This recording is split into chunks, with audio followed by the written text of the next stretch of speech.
Un test sanguin pour un meilleur diagnostic de la prééclampsie. Une nouvelle étude a montré qu'un simple test sanguin peut aider à poser le diagnostic d'une complication de grossesse courante et potentiellement fatale, la prééclampsie. Plus rapide et précise, cette méthode sera bientôt adoptée dans les hôpitaux anglais.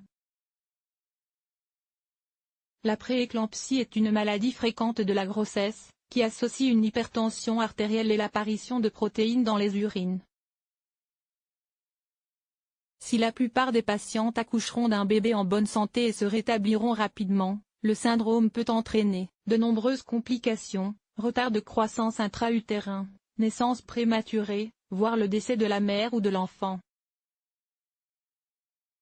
Ainsi, l'INSERM estime qu'il est responsable d'un tiers des naissances de grands prématurés en France, et représente une cause majeure de retard de croissance intra-utérin.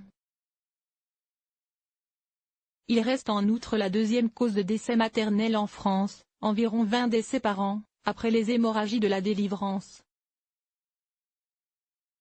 Outre la mesure de l'hypertension artérielle, la présence de protéines dans les urines permet de poser le diagnostic de prééclampsie. Des chercheurs du King's College London ont travaillé sur une approche alternative qui se veut plus précise, basée sur un simple examen sanguin consistant à mesurer la concentration de PGF, placenta growth factor, un facteur de croissance placentaire, dans le sang d'une femme enceinte. Le dosage sanguin de ce marqueur biologique permet ainsi d'obtenir une valeur prédictive, soit un dépistage plus précoce, et dès que la prééclampsie est diagnostiquée, un suivi plus poussé que celui d'une grossesse sans complications doit être mis en place. Un délai de réponse divisé par 2 au cours des dernières années, nous avons diagnostiqué la prééclampsie en mesurant la pression artérielle et en recherchant la présence de protéines dans l'urine. Celles-ci sont relativement imprécises et souvent assez subjectives, explique le Pr Lucid-Chopel, qui a mené l'étude.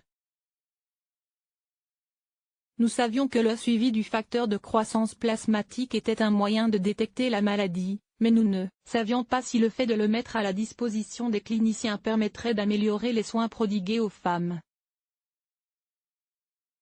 Maintenant, nous savons que c'est le cas.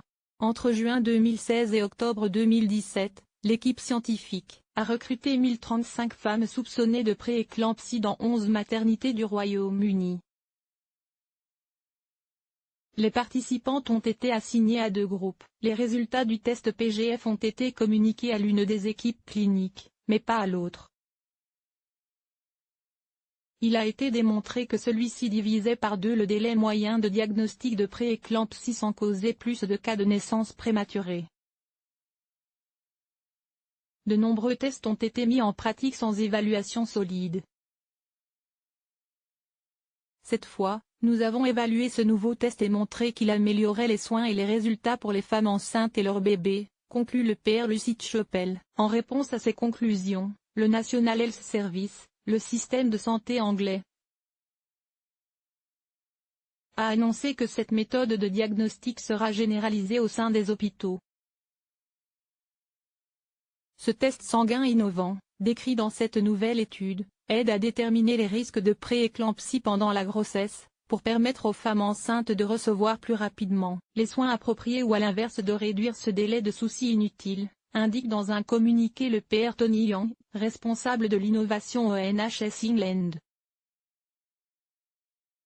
La prééclampsie est soupçonnée dans environ 5% des grossesses en France, dont dans 70 à 75% des cas au cours de la première grossesse, selon les données de l'INSERM qui précise que dans la plupart des cas, un suivi permet d'éviter les complications graves même si dans un cas sur 10, une forme sévère survient.